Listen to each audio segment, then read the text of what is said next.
Hello future doctors, बच्चों कैसे हैं आप सब लोग। मैं हूं विवेक राणा, योर केमिस्ट्री मेंटोर, और आप मुझे देख रहे हैं आकाश बायजूस नीट चैनल पे।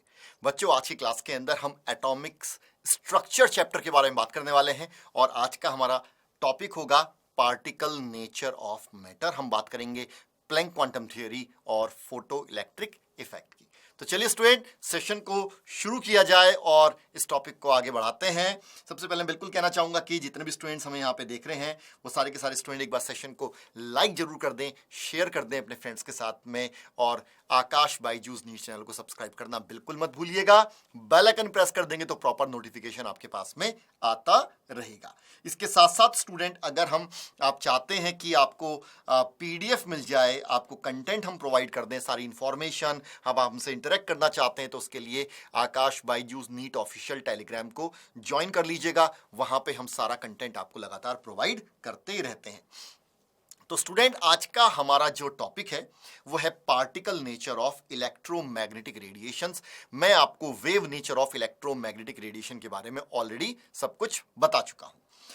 अब हम यहां पे अगर particle nature of electromagnetic radiation के बारे में बात करते हैं तो ईएम रेडिएशन मतलब इलेक्ट्रोमैग्नेटिक रेडिएशन। जब भी कोई चार्ज पार्टिकल एक्सेलरेट करता है तो उस पार्टिकल के साथ में दो तरह की रेडिएशन उसके साथ कैरी आउट करती हैं, जिसके पास में मतलब इलेक्ट्रोमैग्नेटिक रेडिएशन का मतलब होगा वहां पे जो इलेक्ट्रिक फील्ड और मैग्नेटिक फील्ड उसके अंदर प्रेजेंट होगा और परपेंडिकुलर टू ईच अदर होगा।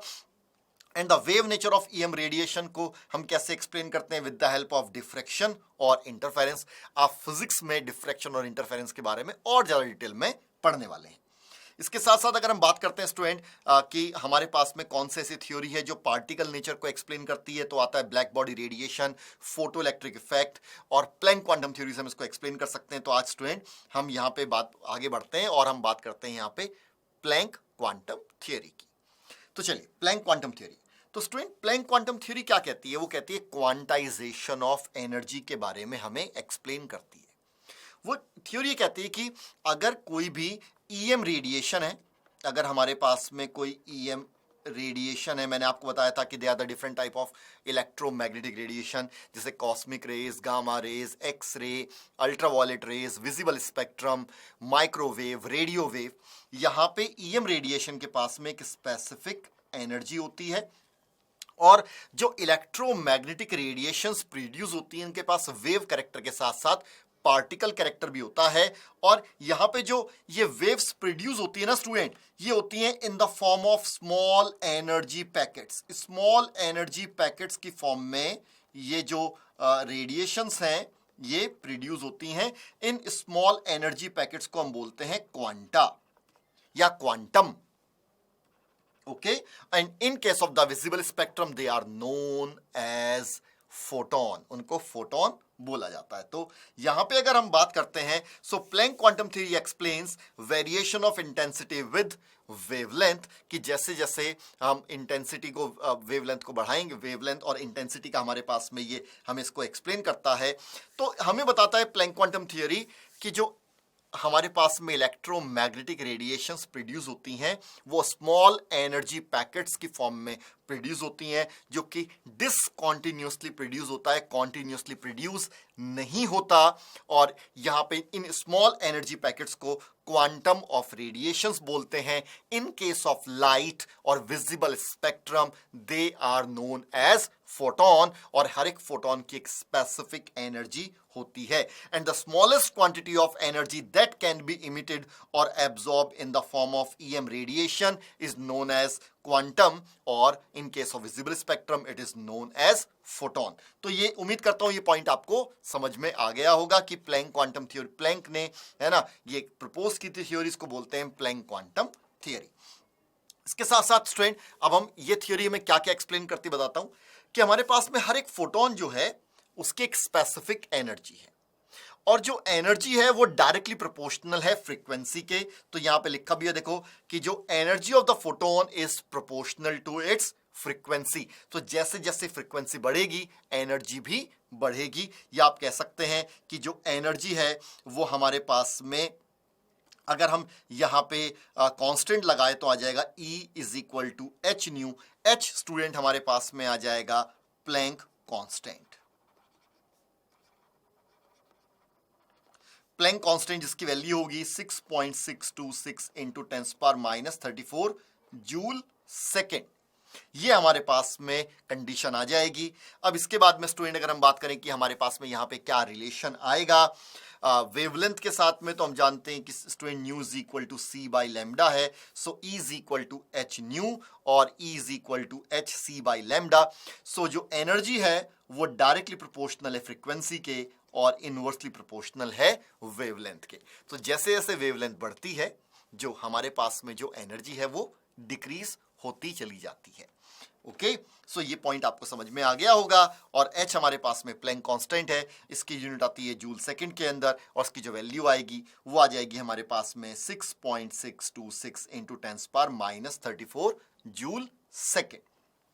अब स्टूडेंट अगर हम यहाँ पे इसको लेके बात करें, सो ये तो हमारे पास में जो एनर्जी आएगी फॉर वन फोटोन या वन क्वांटा के बीच में आएगी।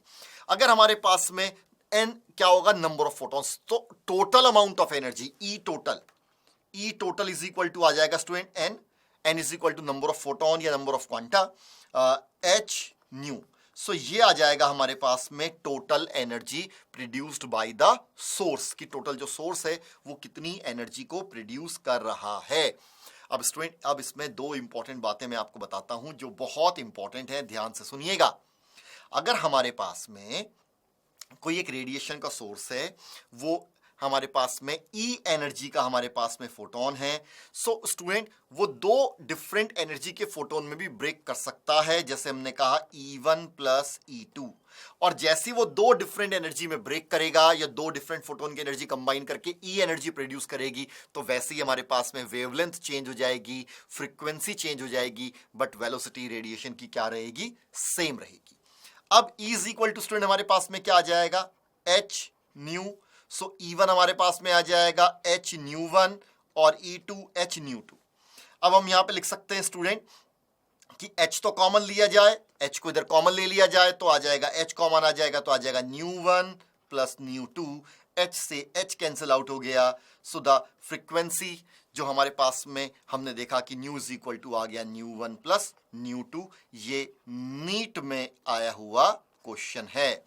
सो अब हमारे पास में इस तरह से हम जो डिफरेंट वेवलेंथ हैं वो आपस में, या जो डिफरेंट रेडिएशंस हैं उनकी फ्रीक्वेंसी आपस में मर्ज कर सकती है, डायरेक्ट ऐड हो सकती है, डायरेक्ट सब्सट्रैक्ट हो सकती है। एनर्जी डायरेक्ट ऐड हो सकती है, डायरेक्ट सब्सट्रैक्ट हो सकती है कि E is equal to E1 plus E2। तो ये एक इंपॉर्टेंट पॉइंट था जिसको आपको नोट करना चाहिए, फर्स्ट पॉइंट और सेकंड पॉइंट। अब मैं इसके साथ साथ आपको जरा यहां पे एक रिलेशन बताऊंगा, किसके बारे में, वेवलेंथ का भी एक हम रिलेशन देखेंगे। तो चलिए मैं आपको यहां पे एक वेवलेंथ का रिलेशन दिखाता हूं कि हमारे पास में आया E1 E टोटल या E is equal to E1 plus E2। अब E किसके बराबर है, HC by lambda, HC by lambda, और E1 हो जाएगा HC बाई लैम्डा 1, E2 हो जाएगा HC बाई लैम्डा 2। इसका मतलब ये था कि दो डिफरेंट रेडिएशंस आपस में मर्ज करके एक रेडिएशन फॉर्म कर रही हैं, तो दोनों की एनर्जी का समेशन E आ रहा है, E1 प्लस E2 E के बराबर आ रहा है। ओके, अब देखिए HC हमारे पास में कॉमन आया, सो यहां पे हमारे पास में ये आ जाएगा HC by lambda is equal to, यहां से HC कॉमन ले लेते हैं तो ये आ जाएगा हमारे पास में 1 by lambda 1 plus 1 by lambda 2, और इससे इसको कैंसिल आउट कर देंगे तो हमारे पास में student 1 by lambda is equal to 1 by lambda 1 plus 1 by lambda 2। हम डायरेक्टली वेवलेंथ को ऐड नहीं कर सकते, हम lambda is equal to lambda 1 plus lambda 2 नहीं कह सकते, या lambda 1 plus lambda 2 is equal to lambda 3 नहीं कह सकते। वेवलेंथ को डायरेक्टली ऐड नहीं किया जाता, फ्रीक्वेंसी को डायरेक्टली ऐड और सब्सट्रैक्ट किया जा सकता है। अगर हम यहाँ पे इसको निकालें तो 1 by lambda is equal to आ जाएगा हमारे पास में लैम्डा 1 इंटू लैम्डा 2 डिनोमिनेटर में आएगा, और यहाँ पे आ जाएगा लैम्डा 1 प्लस लैम्डा 2।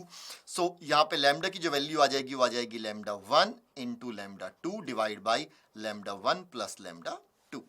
सो इस तरीके से आएगा ये पॉइंट। और ये थर्ड पॉइंट है, ये भी जो क्वेश्चन है नीट में और जेई के अंदर मल्टीपल ईयर पूछा गया है, तो जिसको बारे में आपको पता होना चाहिए। तो उम्मीद करता हूं कि ये पॉइंट आपको कहीं ना कहीं क्लियर हुआ होगा और इससे आपकी अंडरस्टैंडिंग बढ़ेगी कि हम एनर्जी को डायरेक्टली ऐड और सब्सट्रैक्ट कर सकते हैं, फोटोन की एनर्जी को, है ना, बट वेवलेंथ को हम डायरेक्टली ऐड और सब्सट्रैक्ट नहीं कर सकते और इस तरह से हमें रिलेशन डेवलप करना होता है। इंपॉर्टेंट पॉइंट था जिसके बारे में मैंने आपको पॉइंट को बेटा जी यहां पे समझा दिया है। नेक्स्ट मूव करते हैं, तो हम पूछ रहा है कि 1 इलेक्ट्रॉन वोल्ट के बारे में हमें देखना होगा। समझ में आया? बहुत इंपॉर्टेंट पॉइंट था, नोट जरूर करिएगा। अब हमें बात कर रहे हैं कि energy gained by an electron when it is accelerated from rest through a potential difference of 1 volt. अब देखिए, इसका मतलब यह है कि अगर हम 1 वोल्ट का पोटेंशियल डिफरेंस अप्लाई करते हैं और अगर हमारे पास में कोई इलेक्ट्रॉन है, तो इलेक्ट्रॉन कितनी एनर्जी गेन करेगा ड्यूरिंग एक्सेलरेशन। इस एक्सेलरेशन में इलेक्ट्रॉन जितनी एनर्जी गेन करेगा उसको हम बोलेंगे इलेक्ट्रॉन वोल्ट, और 1 electron volt which is equal to 1.6 into 10⁻⁻19 joule के बराबर होता है 1 इलेक्ट्रॉन वोल्ट। तो ये पॉइंट आपको समझ में आ गया होगा। चलिए, तो हमारे पास में 1 electron volt is equal to 1.6 into 10⁻⁻19 joule. अच्छा, अगर हमें वेवलेंथ दी हो किसमें, एंगस्ट्रॉम में, और हमसे पूछ ले कि एनर्जी इलेक्ट्रॉन वोल्ट में निकाल लिए उस पर्टिकुलर रेडिएशन की, तो हम इस फॉर्मूले को शॉर्टकट को अप्लाई कर सकते हैं कि 12400 है ना, 12 का 400 divide by wavelength in angstrom, और आप क्या निकाल सकते हो, hc/λ तो निकाल लोगे, पर इससे जो एनर्जी आएगी वो जूल में आएगी, और आपको अगर इलेक्ट्रॉन वोल्ट में निकालना है तो आप इसको अप्लाई करिएगा, ये शॉर्टकट है।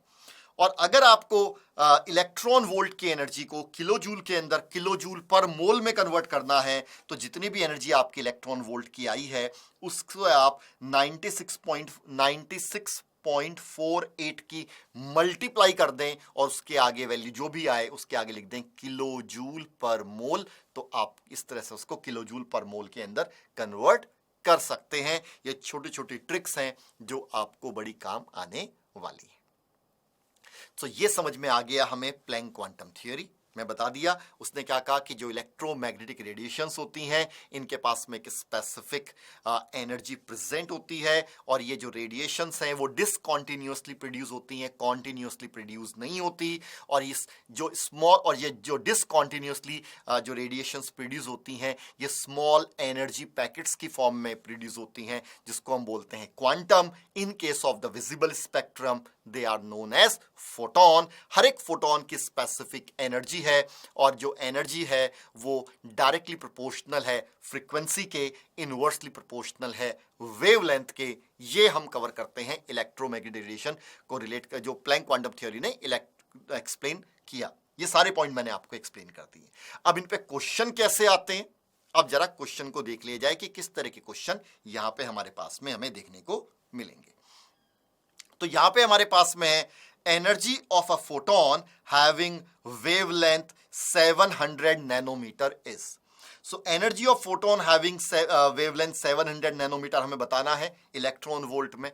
बड़ा आसान है, हम यहां पे अप्लाई करेंगे E is equal to 12400 divide by wavelength in angstrom, और इसके बाद में 1 nanometre is equal to 10 angstrom होता है। So 700 nanometre is equal to क्या जाएगा, 7000 एंगस्ट्रॉम, और E एनर्जी इलेक्ट्रॉन वोल्ट में 12400 डिवाइड बाई 7000। सो उसको यहां से कैंसिल आउट करेंगे, 12.4 आ जाएगा, और 12.4 को 7 से क्या करेंगे, डिवाइड करेंगे, तो आ जाएगा ये 1.77 इलेक्ट्रॉन वोल्ट। ये आएगा हमारा इसका आंसर, और ये आंसर मैच कर रहा है किस पॉइंट से, ये आंसर मैच कर रहा है हमारे पास में ऑप्शन ए से। सो ऑप्शन ए कहने वाले +4 मार्क्स को गेन करते हुए, ठीक है। सो जो ऑप्शन ए है उसमें आपने +4 मार्क्स गेन कर लिया। शाबाश बच्चों, बहुत बढ़िया। इस तरीके से आप इसको सॉल्व करना था। चलिए, अब थोड़ा सा क्वेश्चन का लेवल और थोड़ा डिफिकल्ट करते हैं, है ना। ये क्वेश्चन आपसे हो गया होगा, मुझे लगता है इसमें कोई प्रॉब्लम नहीं आई होगी। चलिए नेक्स्ट क्वेश्चन की तरफ मूव करते हैं। नेक्स्ट क्वेश्चन हमसे कह रहा है कि an electric bulb marked as 60 watt या 60 वॉट का मतलब है हमारे पास में 60 जूल पर सेकेंड। ओके, और सेकेंड को एस से रिप्रेजेंट कर सकते हैं। सो ये हमारे पास में पर second 60 joule of energy produce कर रहा है। Emit of the wavelength, light of wavelength 3000 angstrom. So wavelength हमारे पास में आ गया 3000 angstrom is equal to 3000 into 10⁻⁻10। ये आ जाएगा मेरे पास में मीटर। कह रहा है if 25% of energy is emitted, मतलब जितनी एनर्जी यूज कर रहा है उसका सिर्फ 25% इमिट कर रहा है लाइट की फॉर्म में, the number of photons emitted in 1 second. ठीक है, तो यहां पे हमने एक एक स्टेप ले लिया, स्टेप 1, स्टेप 2, थर्ड स्टेप पे हम क्या करेंगे सर, हम बात करेंगे इमिटेड एनर्जी कितनी है हमारे पास में, है ना। यहां पे हम बात करेंगे इमिटेड एनर्जी पर सेकेंड, वो आ जाएगी 60 का 25%। सो उसको सॉल्व करेंगे 4 और ये आ जाएगा 15 जूल, मतलब पर सेकेंड 15 जूल एनर्जी इमिट कर रहा है in the form of light. और फोर्थ स्टेप हमारे पास में आ जाएगा E is equal to N, यहां पे आ जाएगा HC बाई लैम्डा। एन हमें फाइंड आउट करना है, एन इज इक्वल टू हमारे पास में आ जाएगा E into lambda H by C। Value को पुट करेंगे और क्वेश्चन को सॉल्व करेंगे। E की वैल्यू हमारे पास में है 15, यह आ जाएगा हमारे पास में 3000 इंटू 10⁻⁻10 डिवाइड बाई H आ जाएगा 6.6 ले लेते हैं इंटू 10⁻34 जूल सेकेंड, और C की वैल्यू आ जाएगी 3 इंटू 10⁸ मीटर पर सेकेंड। इसको सॉल्व करेंगे, सॉल्व करना बहुत आसान है। इसमें अगर मैं इसको सॉल्व करता हूं तो सॉल्व करने के बाद में जो n की वैल्यू हमारे पास में यहां पे आएगी वो आ जाएगा हमारे पास में 15 इंटू, यहां पे अगर हम इसको ले लेता हूं 3 और ये आ जाएगा 6.6 इंटू 3। अब यहाँ पे स्टूडेंट हमारे पास में ये था, ये अगर सॉल्व करते हैं तो 3000 10⁻⁻10, तो अगर ये हम आ जाएगा ऊपर 10⁻⁻7, 30 -34 नीचे से ऊपर जाएगा +34, 8 नीचे से ऊपर जाएगा तो -8। तो यहाँ पे हमारे पास में जो इसकी वैल्यू आ जाएगी सॉल्व करने के बाद में आ जाएगा 10⁻19। इसको सॉल्व करेंगे, सॉल्व करने के बाद में जो वैल्यू आ जाएगी वो आ जाएगी 2.27 इंटू 10⁻19 फोटॉन्स। ठीक है, ये आएगा हमारे इस क्वेश्चन का आंसर। इस तरीके से हम इस क्वेश्चन को सॉल्व करेंगे। मैं पूरी उम्मीद करता हूं कि आपको ये क्वेश्चन समझ में आया होगा। सब क्या क्या मुझे पहली लाइन से मैंने क्या किया मैंने बता दिया आपको, दोबारा बता देता हूं। सबसे पहले मुझे कह रहा था 60 वॉट, 60 वॉट का मतलब होता है 60 वॉट 60 जूल पर सेकेंड। फिर कह रहा है जितना हमने उसको दिया उसका सिर्फ 25% उसने लाइट इमिट करने के अंदर यूज किया, तो 60 जूल पर सेकेंड का जो 25% है वो आ जाएगा 15 जूल पर सेकेंड। चलिए, हमसे कह रहा है 1 सेकंड में कितने फोटोन प्रोड्यूस हुए। अगर वेवलेंथ 3000 है तो हम कहेंगे E is equal to NHC by lambda. E हमें पता है, H हमें पता है, लैम्डा भी पता है, C भी पता है, N निकालना है। So N is equal to E into lambda divide by HC। Value put करी। कैलकुलेशन बहुत आसान है, डिफिकल्ट कैलकुलेशन नहीं है, है ना सर। एक ही पॉइंट आएगा थोड़ा डिफिकल्ट लगेगा। 15 डिवाइड बाई 6.6 जिसकी वैल्यू आएगी 2.27। इस स्टेप को अप्लाई करते हुए और प्लस माइनस करते हुए इस क्वेश्चन को सॉल्व किया हमने, तो वैल्यू आ गई 2.27 इंटू 10⁻19 फोटॉन्स। उम्मीद करता हूं क्वेश्चन आपको समझ में आया होगा। आसान क्वेश्चन है, कोई दिक्कत की बात नहीं होती इसके अंदर। चलिए नेक्स्ट हमारे पास में यहां पे है क्वेश्चन के बारे में हमसे क्या कह रहा है। कह रहा है हमारे पास में the equation E is equal to H nu indicates that. E is equal to H nu किस पॉइंट को इंडिकेट करता है।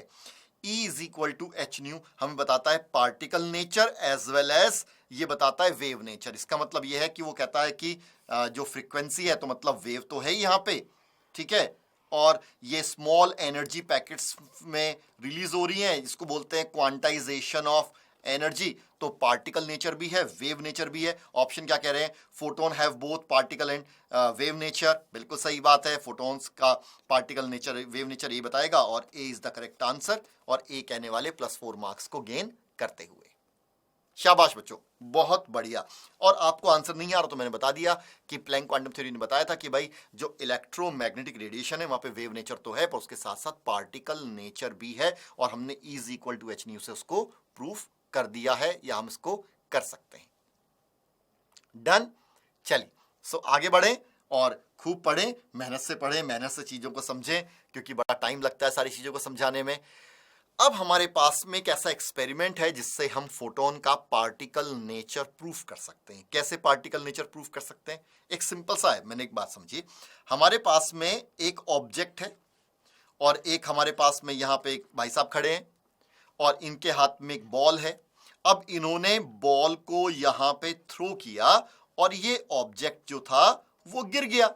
यहां पे जो ऑब्जेक्ट था, भाई कैसे बताते हो पार्टिकल नेचर? किसी चीज को हिट किया जाए और हिट करने के बाद में जिस बॉडी से हम हिट कर रहे हैं अगर उसकी डायरेक्शन चेंज हो जाए, उसका एक्सेलरेशन चेंज हो जाए, है ना, या उसकी पोजीशन चेंज हो जाए, तो हम जो चीज उससे हिट कर रही है हम कहते हैं इसका पार्टिकल नेचर है।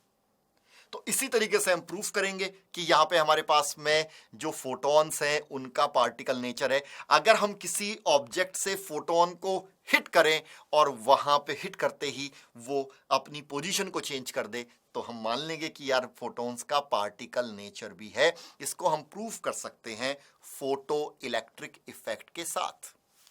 बात समझ में आई? किससे? फोटो इलेक्ट्रिक इफेक्ट से हम इसको प्रूफ कर सकते हैं। So photo electric effect discover किया था हेनरिक हर्ट्ज ने इन 1887 के अंदर। तो ये भी आपको जानकारी मिल गई है। फोटो इलेक्ट्रिक इफेक्ट में होता क्या है ना? इस इफेक्ट में प्रोडक्शन होता है, इजेक्शन होता है इलेक्ट्रॉन का। देखो यहां पे सिंपल सी बात है, एक ऐसे समझिएगा, एटॉमिक मॉडल ये रहा हमारे पास में कि सर ये एटम है, यहां पे इलेक्ट्रॉन्स प्रेजेंट हैं। अब हमारे पास में एक फोटोन आया, यहां तक गया गया गया गया गया, फोटोन इससे स्ट्राइक किया और स्ट्राइक करने के बाद में ये क्या कर रहा है, यहां से इलेक्ट्रॉन को बाहर निकाल रहा है और यहां से क्या हुआ, इलेक्ट्रॉन को बाहर निकाला। मतलब एक ऐसा फोटोन जिसके पास में ई एनर्जी है, जिसके पास में एक specific energy of photon strike करेगा, इलेक्ट्रॉन को अपनी पोजीशन से डिसलोकेट कर देगा। प्रूफ कर दिया गया कि जो हमारे पास में फोटोन है उसका पार्टिकल नेचर है। तो यहां पे क्या फिनोमिना है? फिनोमिना ऑफ इलेक्ट्रॉन इजेक्शन है when a radiation of the sufficient frequency मतलब साफ साफ हमेशा कभी भूलना नहीं है जीवन में कि sir E directly proportional to frequency. अगर हम कह रहे हैं कि रेडिएशन के पास में स्पेसिफिक फ्रीक्वेंसी होनी चाहिए तो इसका मतलब उसके पास में स्पेसिफिक एनर्जी होगी। फ्रीक्वेंसी होगी तो एनर्जी होगी, एनर्जी होगी तो फ्रीक्वेंसी होगी, फ्रीक्वेंसी होगी तो वेवलेंथ होगा, वेवलेंथ होगा तो एनर्जी होगी, because they all are interrelated to each other, एक दूसरे से सब कुछ रिलेटेड है। सो अगर किसी स्पेसिफिक फ्रीक्वेंसी का स्पेसिफिक एनर्जी की रेडिएशन को किसी एक मेटल सरफेस से फॉल किया जाए, स्ट्राइक किया जाए, तो वहां पे हम इलेक्ट्रॉन को निकलते हुए देख सकते हैं। बट ऐसा देखने के लिए हमें एक स्पेसिफिक सेटअप की जरूरत होगी। आप ऐसा मत देखना कि आपने पता नहीं कोई मेटल की सरफेस ले ली, एल्यूमिनियम की और या स्टील की, और उस पर टॉर्च की रोशनी डाल के देखो, लगो अच्छा इलेक्ट्रॉन निकल रहे हैं, सर दिखते तो रहे नहीं। तो एक स्पेसिफिक सेटअप की रिक्वायरमेंट होगी उसके लिए। सो किस सेटअप की रिक्वायरमेंट होगी इसके बारे में मैं आपको बताऊंगा, ठीक है। सो यहां पे हम इसको वर्ड हमने बोला फोटो इलेक्ट्रॉन, मतलब कि इलेक्ट्रॉन का इजेक्शन हो रहा है with the help of light. So electrons are ejected, है ना, with the aid of light, with the help of light. इसलिए उन निकलने वाले इलेक्ट्रॉन्स को हम क्या बोलते हैं, फोटो, है ना, इलेक्ट्रॉन्स बोला जाता है। फोटो इलेक्ट्रॉन्स उनको बोलते हैं। ये कमाल का एक्सपेरिमेंट है। यहां पे आपके पास में ये रहा लाइट सोर्स और ये रही हमारे पास में कैथोड ट्यूब, और जैसे ही इस कैथोड ट्यूब में हमने यहां पे ली एक मेटल प्लेट, इस मेटल प्लेट को हम किसका लेते हैं, ये हमारे पास में जो मेटल प्लेट होती है जनरली हम लेते हैं यहां पे सोडियम पोटेशियम सीजियम ले लेते हैं, है ना। ये हम इस तरह से लेते हैं, लिथियम नहीं लेते। हमारे पास ग्रुप 1 में एलिमेंट आते हैं लिथियम, सोडियम, पोटेशियम, ठीक है, ये सीजियम। तो इस तरह के हमारे पास में एलिमेंट आते हैं और बेस्ट एलिमेंट होता है सीजियम, जिनकी लो आयोनाइजेशन एनर्जी हो। लो आयोनाइजेशन एनर्जी जिनकी होती है उनको अक्सर यहां पे लिया जाता है। सो जब हम एक स्पेसिफिक रेडिएशन की, ये मेरे पास में क्या है, ये हमारे पास में स्पेसिफिक एनर्जी है या हमारे पास में रेडिएशन है, ये ईएम रेडिएशन है, विजिबल स्पेक्ट्रम है। और जैसे जैसे हम उसकी इंटेंसिटी को बढ़ाते हैं, पहले लाइट, डिम लाइट रखी, एक दो इलेक्ट्रॉन निकलने स्टार्ट हुए। जैसे जैसे हमने इंटेंसिटी बढ़ा दी, हमने लाइट को और ज्यादा ब्राइट किया, मोर नंबर ऑफ इलेक्ट्रॉन्स हमें दिखाई देते हैं। और हमने इंटेंस किया, और ज्यादा इलेक्ट्रॉन हम दिखाई देते, इसमें निकलते हुए दिखाई दे रहे हैं। तो ये हो गया हमारा एक्सपेरिमेंट, और ये स्पेसिफिक एक्सपेरिमेंट है। सर इसको पता कैसे किया जाता है? इसको पता करने का तरीका क्या है? जैसे ही लाइट को, सोर्स को बंद किया, वैसे ये जो आपको यहां पे दिख रहा है ना गैल्वेनोमीटर या वोल्ट मीटर, इसकी रीडिंग बंद हो जाती है, जीरो पे चला जाता है। जैसे ही टॉर्च को जलाएंगे, इसकी सुई उड़ जाती है अपने आप, सुई ऐसे हिलती रहती है। मतलब कि सुई का मतलब है कि वो रीडिंग देना स्टार्ट कर देता है, मतलब करंट पास हो रही है। लाइट बंद करी, जीरो। लाइट स्टार्ट करी, एकदम से एक पर्टिकुलर उस पे चला जाएगा, पर्टिकुलर पॉइंट पे चला जाएगा, पर्टिकुलर वोल्टेज या एम्पियर पे चला जाएगा। इसका मतलब क्या हुआ?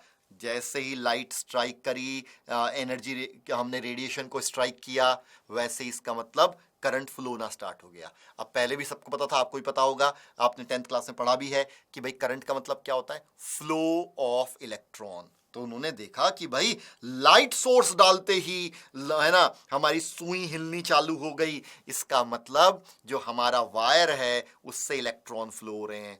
और पहले तो हमारे पास में कैथोड ट्यूब में तो कोई, वो कहेगा कि सर इस पर्टिकुलर इलेक्ट्रोड से इस पर्टिकुलर इलेक्ट्रोड तक तो कोई भी वायर नहीं है, बीच में तो हमारे पास में यहाँ पे क्या है? एयर है, और लो प्रेशर एयर और वैक्यूम रहता है। यहां पे हम क्या रखते हैं? लो प्रेशर एयर होती है, नियर टू हम वैक्यूम बनाने की कोशिश करते हैं। क्या बनाने की कोशिश करते हैं?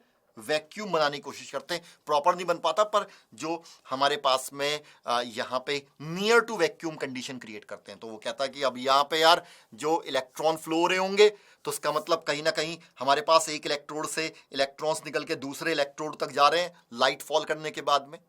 तो ये पूरा फिनोमिना मैंने आपको जो है जो कॉन्सेप्ट वाइज है उसको मैंने आपको एक्सप्लेन कर दिया। अब जरा मैं इसको एक्सप्लेन करता हूं किसके तरफ से।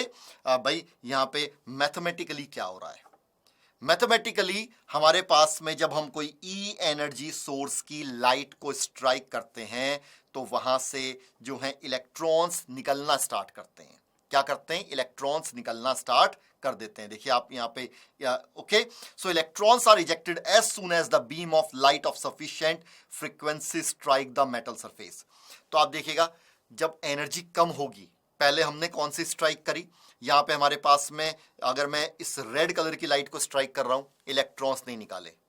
हमने कहा रेड के पास में कम एनर्जी है। इसको ग्रीन में करा और इसको नहीं निकले इलेक्ट्रॉन, और एनर्जी बढ़ाई, हमने इसको वॉयलेट कर दिया। वॉयलेट करते ही जैसी वॉयलेट लाइट को हमने स्ट्राइक किया तो इलेक्ट्रॉन निकले।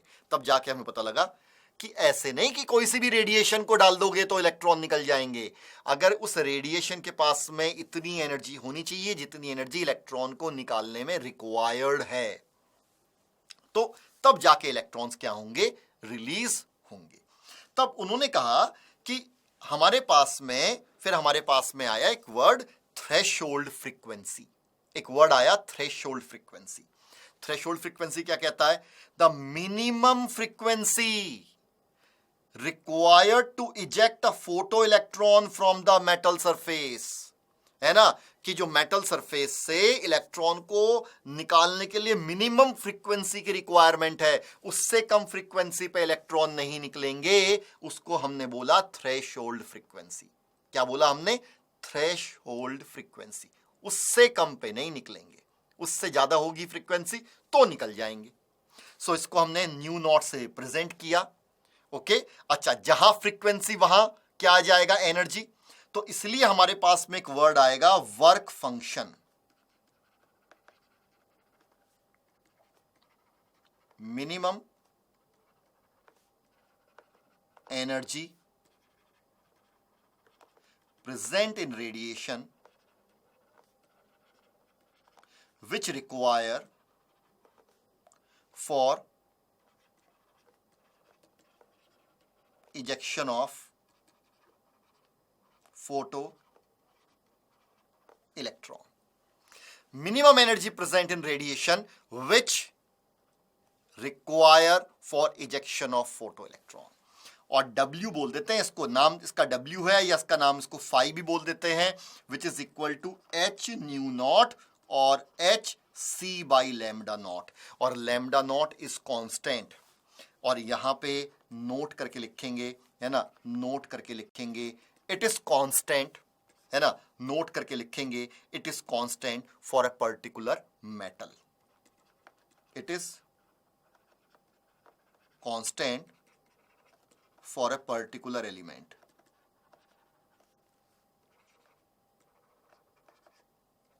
It is constant for a particular element. किसी भी एक पर्टिकुलर एलिमेंट के लिए कांस्टेंट है. ओके, अब ये आ गया हमारे पास में थ्रेशोल्ड फ्रीक्वेंसी और वर्क फंक्शन. थ्रेशोल्ड फ्रीक्वेंसी आ गया, ठीक है. थ्रेशोल्ड फ्रीक्वेंसी और वर्क फंक्शन के बारे में हमने यहां पे बात कर ली. चलिए, तो ये बात समझ में आई, ठीक है, ये बात हमको समझ में आई. चलो अब इसमें थोड़ा सा और मैं आपको एक्सप्लेन करता हूं, इसमें थोड़ा सा मैं और सारी चीजें एक्सप्लेन करता हूं. सो मान लीजिए कि हमारे पास में कोई एक मेटल है M, मेटल M है और इसका वर्क फंक्शन है 100 रुपीज.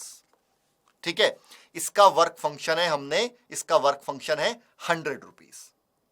अच्छा, अब मैंने एनर्जी, तो देखो हमारे पास में होता क्या है, ध्यान सुनना, हमारे पास में होता क्या है कि जितनी भी एनर्जी हम देते हैं वो दो पार्ट में ब्रेक करती है. एक पार्ट इलेक्ट्रॉन को, एक पार्ट क्या होगा कि हमारे पास में जो इलेक्ट्रॉन है और न्यूक्लियस के बीच में जो फोर्स ऑफ अट्रैक्शन होता है उसको ब्रेक करने के लिए जितनी एनर्जी चाहिए वो आ गया W, और उससे एक्स्ट्रा अमाउंट ऑफ एनर्जी दी तो वो कन्वर्ट हो जाएगी काइनेटिक एनर्जी में. वो आ जाएगी किसके अंदर, काइनेटिक एनर्जी में. तो E total energy is equal to आएगा हमारे पास में W work function plus kinetic energy of electron. अब एक बात सुनो, मैंने दी उसको 100 एनर्जी, 100 रुपीज की एनर्जी दी. मैं एनर्जी को रुपीज में कन्वर्ट कर रहा हूं. 100 रुपीज की एनर्जी दी और वो एनर्जी, ठीक है, 100 रुपीज की एनर्जी दी और हमारे पास में वर्क फंक्शन भी कितना है 100 रुपीज. तो काइनेटिक एनर्जी कितनी हो जाएगी 0. तो अगर हम जो इंसिडेंट रेडिएशन है, जो रेडिएशन आके मेटल की सरफेस पे स्ट्राइक कर रही है, आके स्ट्राइक कर रही है किसी की मेटल की सरफेस पे, उसके पास में अगर एनर्जी वर्क फंक्शन के बराबर ही है तो हमें फोटो इलेक्ट्रॉन निकलता हुआ नहीं दिखाई देगा. बस वो मेटल की सरफेस तक आएगा इलेक्ट्रॉन, फिर वापस चला जाएगा, सरफेस तक आएगा फिर वापस चला जाएगा, सरफेस तक आएगा वापस चला जाएगा. ठीक है, बात समझ में आई, बात समझ में आई. जैसे मैं इसको एक एग्जांपल से बच्चों को हमेशा समझाता था जब भी अपने क्लासरूम में रहता था. मैंने कहा कि मान लीजिए आपका एक बहुत इंपॉर्टेंट फ्रेंड है और वो क्लास का टॉपर है, उसके नोट्स सबसे अच्छे होते हैं, और आप उसके घर गए, आप उसके घर के बाहर गए और आपने उसको आवाज लगाई, है ना, उसका मान लीजिए उसका नाम सोनू है, आपने बहुत तेज आवाज लगाई उसको, सोनू. उसने क्या कहा, उसने पूछा हाँ जी क्या काम है, उसने कहा, आपने कहा कि मुझे नोट्स की रिक्वायरमेंट है. तो अब उसे समझ में आया कि बस वो क्या करा, अपने गेट तक आया, अपने गेट तक आया और आपसे बातचीत करी, आपको नोट्स नहीं दिए, क्योंकि उसको समझ में आ रहा मेरा इसमें कोई बेनिफिट नहीं होने वाला है, मेरा इसके अंदर कोई बेनिफिट नहीं होने वाला. वो आपके गेट तक आया, आपसे बातचीत करी, फिर वापस चला गया. मतलब आपको नोट्स तो मिले नहीं. ठीक है, अब अल्टीमेटली आपने सिर्फ उसको एक स्पेसिफिक इंस्ट्रक्शन दी थी इतनी कि भाई अपने गेट तक आ जाओ और मुझसे बात कर लो. जब आपने कहा कि भाई नोट्स दे दे तो उसने गेट पे खड़े होकर बात करी, वापस चला गया. अगली बार आपने सोचा यार इससे ज्यादा अमाउंट ऑफ एनर्जी देनी पड़ेगी तभी ये गेट के बाहर आएगा. तो अगली बार आप जब गए नोट्स लेने के लिए, क्लास नोट्स के लिए या कुछ हेल्प के लिए, तो आपने उससे एक्स्ट्रा अमाउंट ऑफ एनर्जी दी, थोड़ा सा लालच दिया उसको. किसका, हाँ भाई सोनू आ जाओ मेरे पास में चॉकलेट है खा लो. ठीक है, मैं एक चॉकलेट है, तो उसने आपने एक्स्ट्रा अमाउंट ऑफ एनर्जी दी. अब की बार आपने 150 रुपीज की एनर्जी दी. तो उसने 100 रुपीज की एनर्जी खर्च कर दी अपने गेट तक आने के लिए, बट आप उसके लिए थोड़ी एक्स्ट्रा अमाउंट ऑफ एनर्जी लेके आए हो चॉकलेट की टर्म पे, कुछ तो भाई लालच चाहिए गेट के बाहर आने के लिए। तो अब की वो बाहर आया और आपको अपने नोट्स दिए, तो बाकी की जो 50 रुपीज बची वो काइनेटिक एनर्जी में कन्वर्ट हो गई।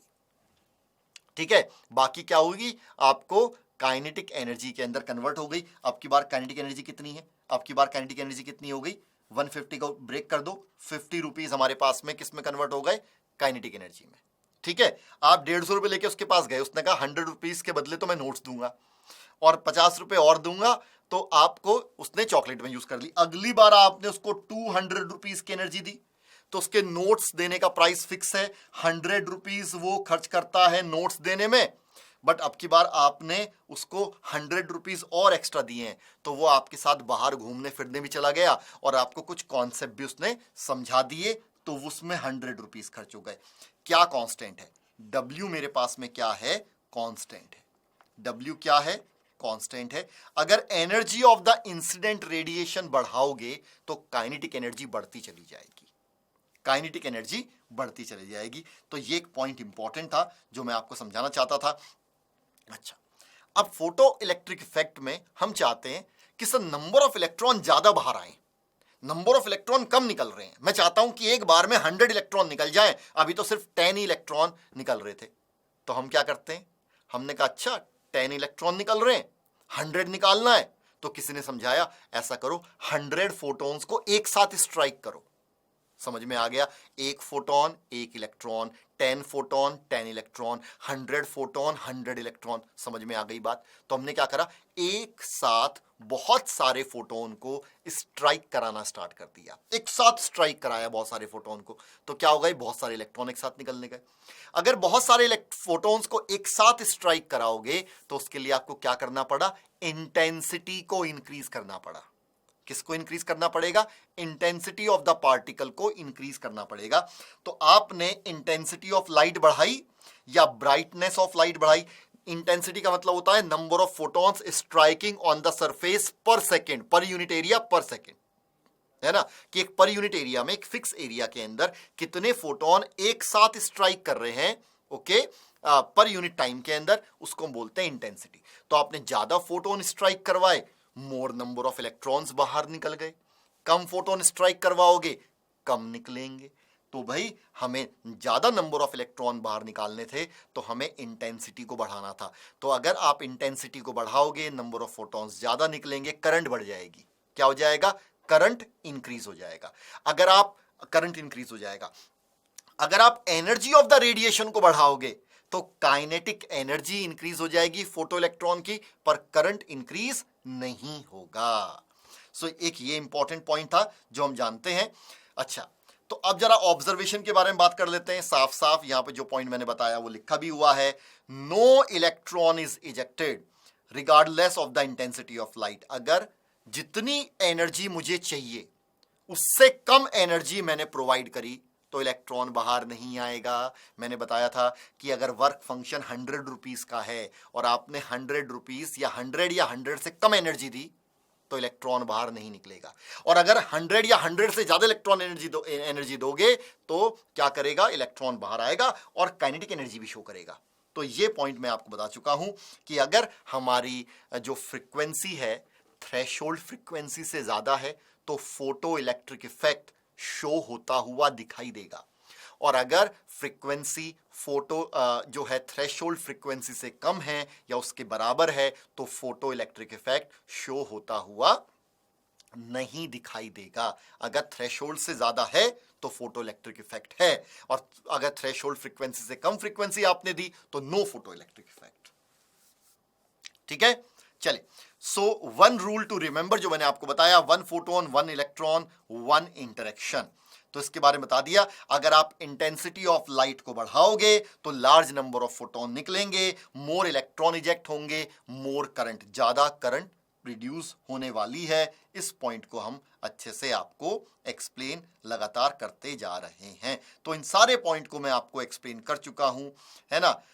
तो वो भी बता चुका हूं मैं कि यार हमारे पास में वर्क फंक्शन क्या होगा, minimum energy required to eject an electron from the metal surface. हमारे पास में क्या जाएगा, वर्क फंक्शन थ्रेशोल्ड फ्रीक्वेंसी से रिलेटेड होता है। तो ये सारे पॉइंट मैं आपको लगातार बता चुका हूं और मैं इनको थोड़ा सा आपको और एक्सप्लेन कर देता हूं।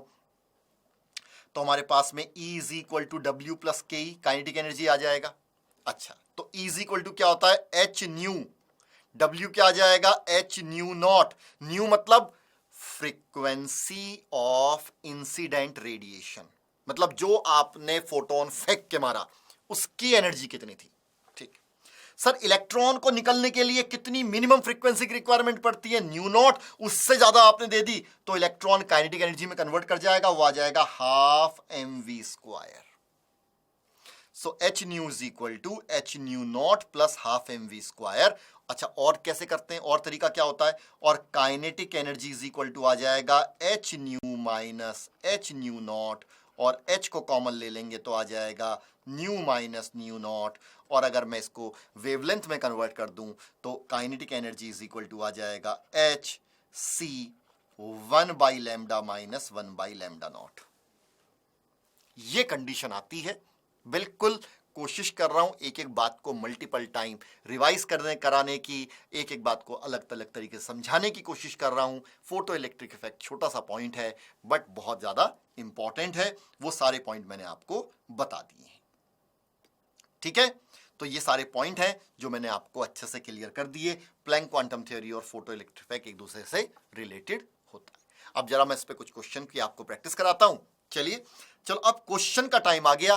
भाई समझ में तो आ गया होगा जरूर। अगर हम क्वेश्चन के बारे में बात करें तो हमारे पास में आता है इन फोटो इलेक्ट्रिक इफेक्ट। पहला क्वेश्चन आपकी स्क्रीन पे, in photoelectric effect the kinetic energy of photoelectrons increases linearly with.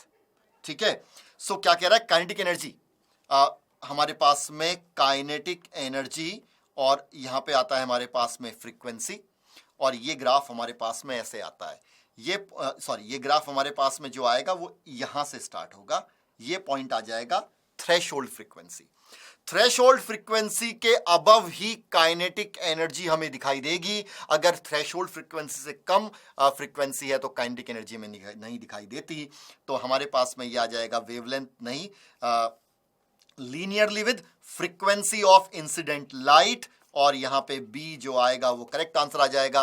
Wavelength पे नहीं, वेलोसिटी पे नहीं, एटॉमिक मास पे नहीं, frequency of the incident light पे डिपेंड करता है। जैसे जैसे आप फ्रीक्वेंसी ऑफ इंसिडेंट लाइट बढ़ाते चले जाओगे ये हमारे पास में फ्रीक्वेंसी है, और वैसे वैसे kinetic energy of photo electron बढ़ती चली जाएगी।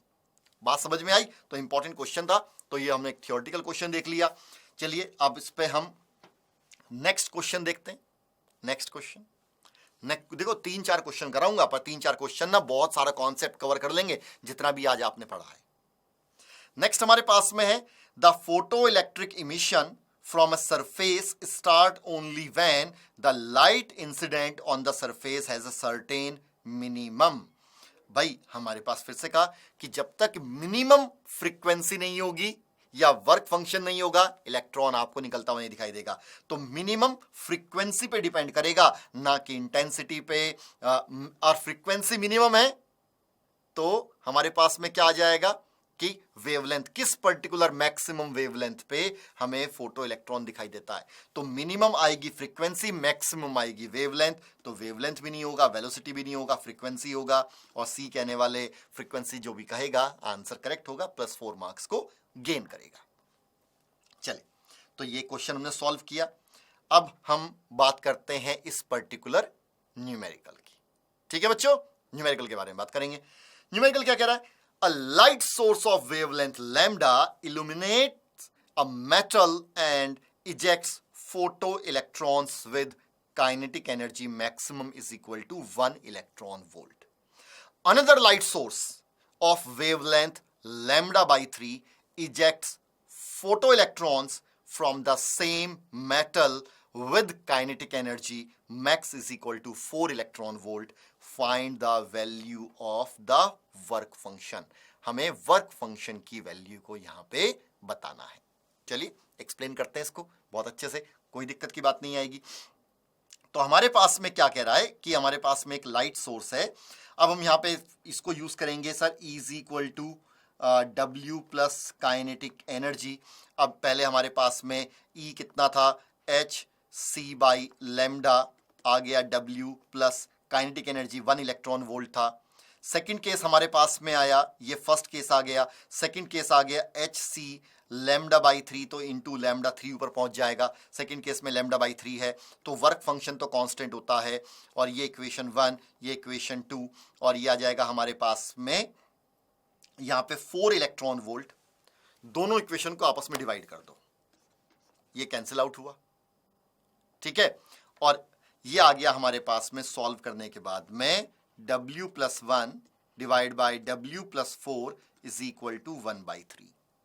तो आ जाएगा 3W, क्रॉस मल्टीप्लाई करेंगे हमारे पास में 3W plus 3 is equal to W plus 4, 3W minus W is equal to W मतलब वर्क फंक्शन है ना। और ये आ जाएगा हमारे पास 4 minus 3, 2W is equal to 1, W is equal to 1 divide by 2 is equal to 0.5 electron volt. हमारे पास में क्या जाएगा, इसका वर्क फंक्शन आएगा। नहीं समझ में आया दोबारा सुनिए, नहीं समझ में आया तो दोबारा सुनिए कि हमारे पास में था E is equal to W plus, ये आ जाएगा हमारे पास काइनेटिक एनर्जी। अब यहाँ पे हमें वेवलेंथ दिया हुआ है, आप जानते हैं कि E is equal to H C by lambda है। केस 1 के अंदर पहले हमारे पास वेवलेंथ की जो लैम्डा दे रखा है, so H C by lambda is equal to W हमें निकालना है, work function plus kinetic energy कितनी है, 1 इलेक्ट्रॉन वोल्ट। सेकंड केस हमारे पास में है वेवलेंथ लैम्डा बाई 3 हो गया, तो एच सी लैम्डा बाई 3 करूंगा तो ये ऑटोमेटिकली क्या हो जाएगा, सॉल्व करके 3 ऊपर पहुंच जाएगा। तो ये आ जाएगा 3 H C by lambda is equal to W, और काइनेटिक एनर्जी बढ़ जाएगी 4 टाइम्स हो जाएगी 4 इलेक्ट्रॉन वोल्ट। और EV दोनों आप क्या करिए, equation 1 divide by equation 2 solve करेंगे। सॉल्व करने के बाद में हमारे पास में कुछ इस तरह की कंडीशन आएगी, आगे फर्दर सॉल्व करेंगे तो 0.5 इलेक्ट्रॉन वोल्ट आंसर आ जाएगा। सो ऑप्शन सी हमारे पास में करेक्ट आंसर होगा। ऑप्शन सी कहने वाले स्टूडेंट है ना, +4 मार्क्स को गेन करते हुए। शाबाश बच्चों, बहुत बढ़िया, ग्रेट। सो स्टूडेंट, ये हुआ हमारे इस पर्टिकुलर क्वेश्चन का आंसर। और आज हमने जो है particle nature of electromagnetic radiation को पढ़ा है। आज हमारा जो लेक्चर है यहीं पे एंड हो रहा है। फिर मैं आपके साथ में आऊंगा लाइव क्लास के अंदर और आपसे डिस्कस करूंगा बोहर्स मॉडल ऑफ एटम और हाइड्रोजन स्पेक्ट्रम के बारे में बात करेंगे। तब तक के लिए हमें इजाजत दीजिए, खूब मेहनत से पढ़िए। Good luck for your future. Thank you guys.